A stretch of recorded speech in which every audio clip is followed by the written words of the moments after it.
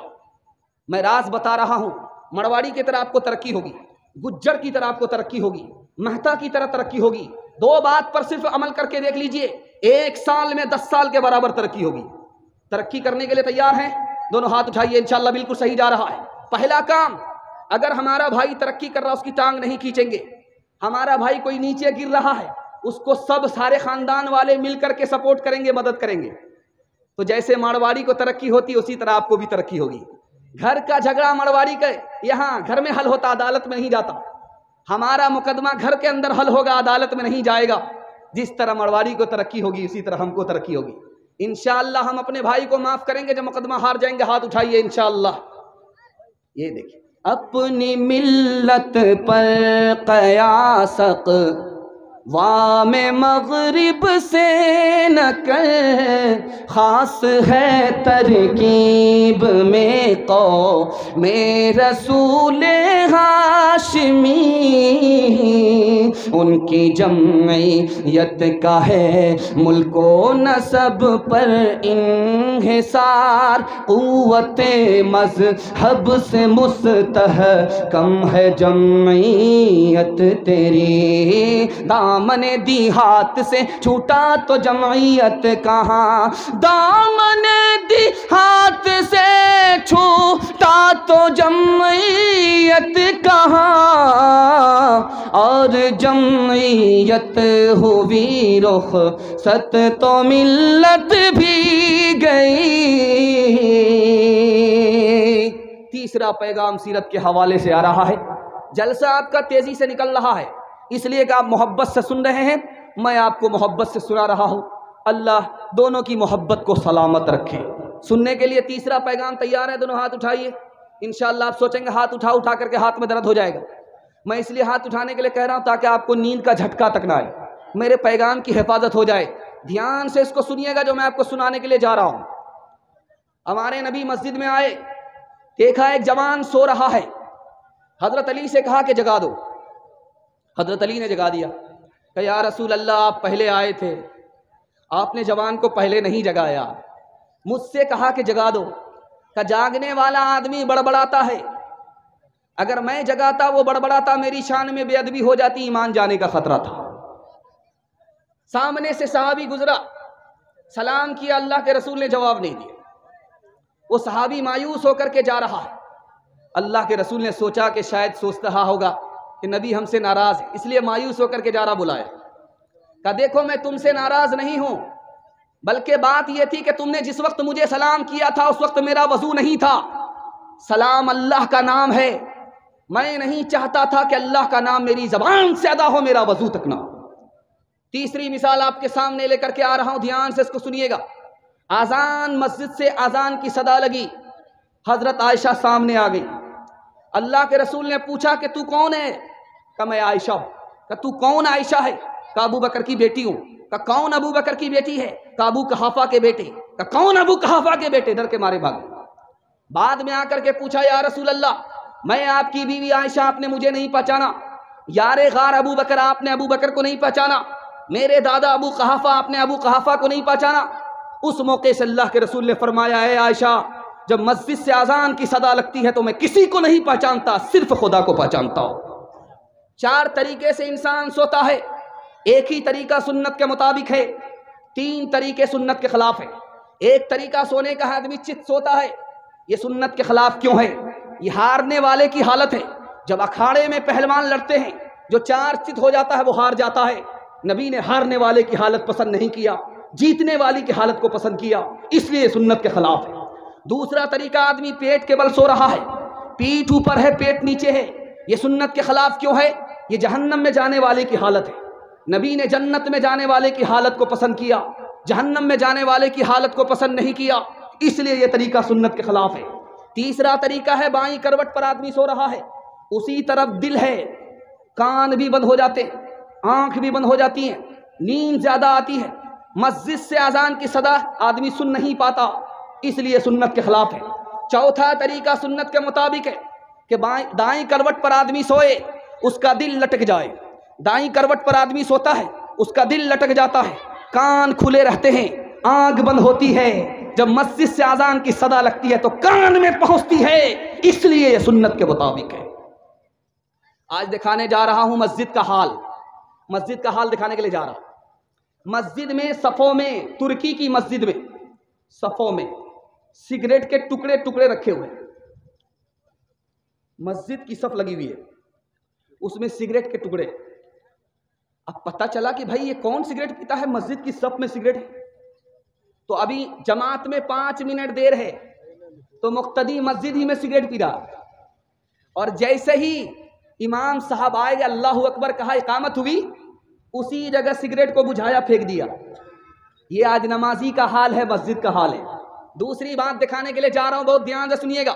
امریکہ کی مسجد میں کیا ہو رہا ہے, وہاں داڑھی رکھی جاتی ہے, کرتا رکھا جاتا ہے اور پگڑی رکھی جاتی ہے, اور امام صاحب آتے ہیں کوٹ پتلون میں, داڑھی ہوتی نہیں.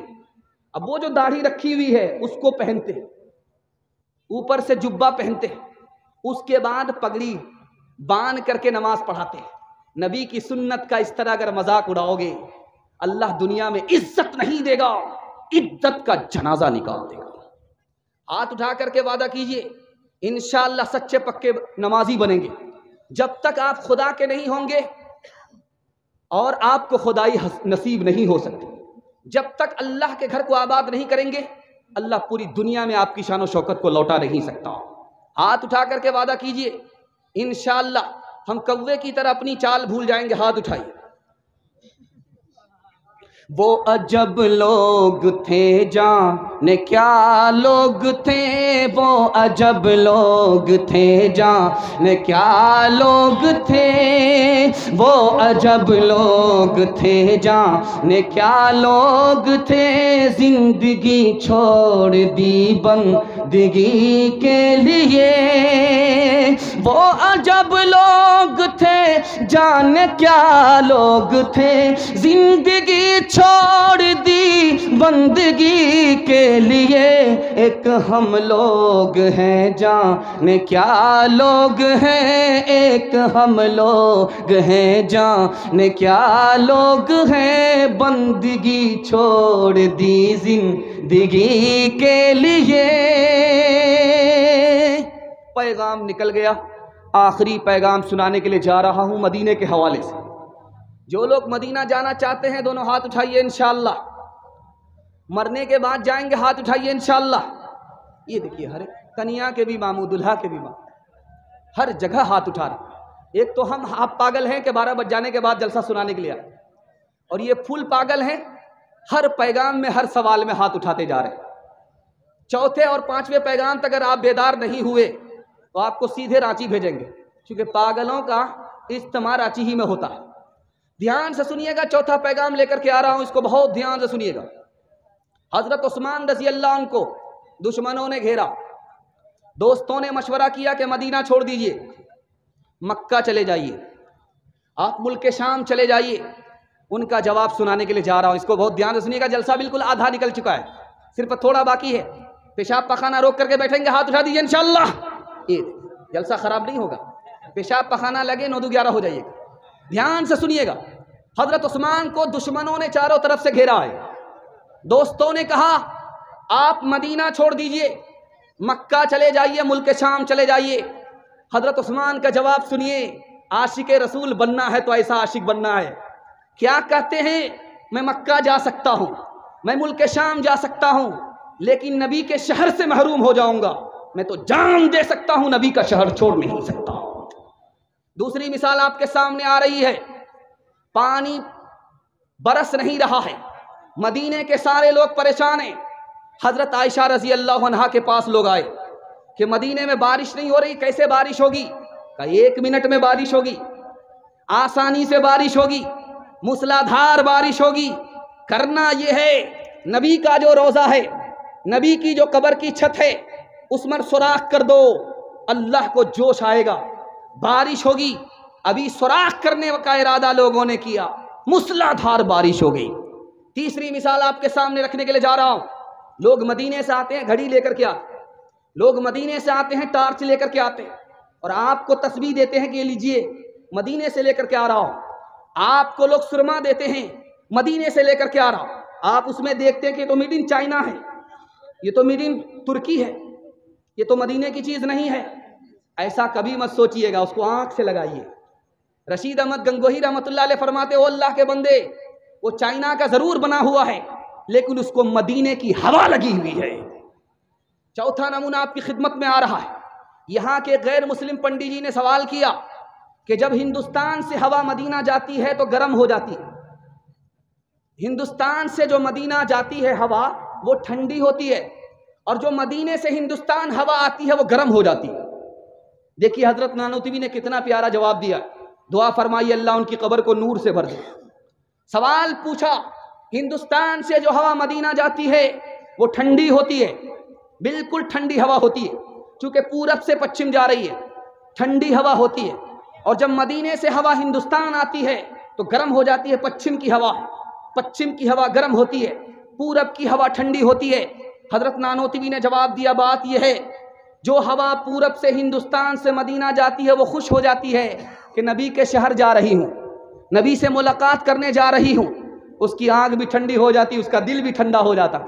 ہوا نبی کے شہر کا نام سن کر کے ٹھنڈی ہو جاتی ہے، لیکن جب وہی ہوا مدینے سے ہندوستان کی طرف آتی ہے اس کو غم ہوتا ہے کہ نبی کے شہر سے جدا ہو رہی ہوں، اس لیے اس کا دل جل بھن جاتا ہے، وہ گرم ہو جاتی ہے، ٹھنڈی نہیں رہتی۔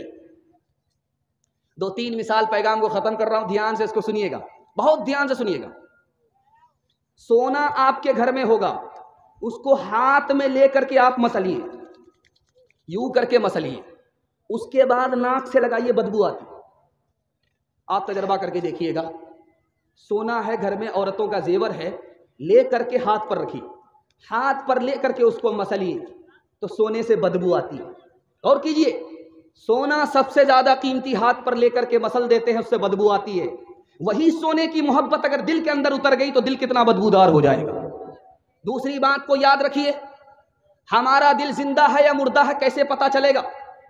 اگر بیان سے جلسہ سے جاگ جاتا ہے تو اس کا مطلب ہے کہ سو رہا تھا، اگر جلسہ کے بعد بھی ہم سدھرتے نہیں ہیں تو اس کا مطلب ہے کہ یہ دل سویا ہوا نہیں ہے، سویا ہوا ہوتا تو جلسے سے جاگ جاتا، یہ مر گیا ہے اس لیے جلسے کے بعد بھی جاگ نہیں رہا ہے۔ تیسری بات بتانے کے لیے جا رہا ہوں، آپ شوق سے اسکول میں پڑھائیے اپنے بچے کو، آپ ڈاکٹر بنائیے، انجینئر بنائیے، لیکن انجینئر بن کر کے وہ کیا کرے گا؟ 2 روٹی کمائے گا، 2 بوٹی کھائے گا، بس اتنا ہی کرے گا۔ آپ کا بچہ اسکول میں پڑھ رہا ہے 2 روٹی کمانے کے لیے، اگر وہ مدرسے میں پڑھتا، اس کے بعد اسکول میں پڑھتا تو اس کو خدا بھی مل جاتا، رسول بھی مل جاتا۔ آپ کے دل میں دنیا کی محبت ہے، اللہ رسول کی کوئی قدر نہیں ہے۔ دھیان سے سنیے، آج کوئی آدمی پورے جلسے میں اس کا انکار نہیں کر سکتا کہ مجھے اخبار پڑھنے کا موقع نہیں ملتا، روز اخبار پڑھتا ہے۔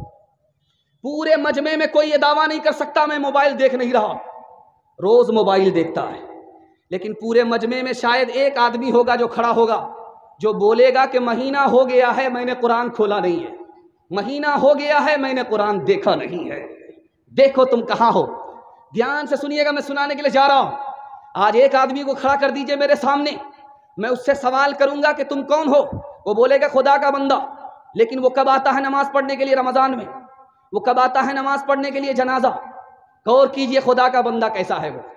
اگر ہم آپ کو کھڑا کر کے پوچھیں آپ کا نبی کون ہے تو آپ ڈائریکٹ دعوے سے بولیں گے، سٹا سٹ بولیں گے، فٹافٹ بولیں گے کہ میں آخری نبی کا امتی ہوں، لیکن سنت پر کتنا کھڑا ہے اس کو کوئی ثابت نہیں کر سکتا۔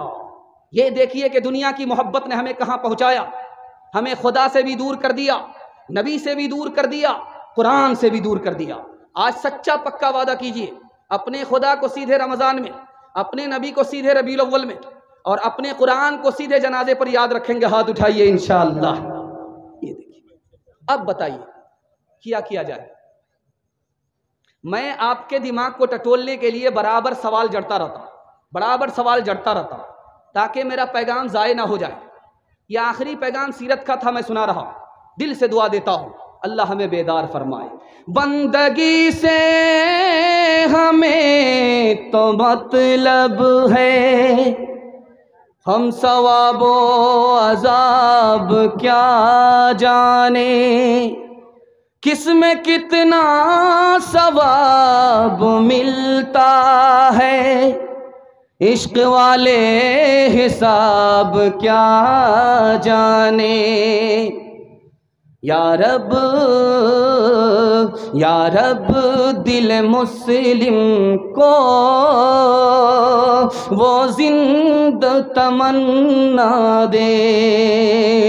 یا رب دل مسلم کو وہ زندہ تمنا دے. جو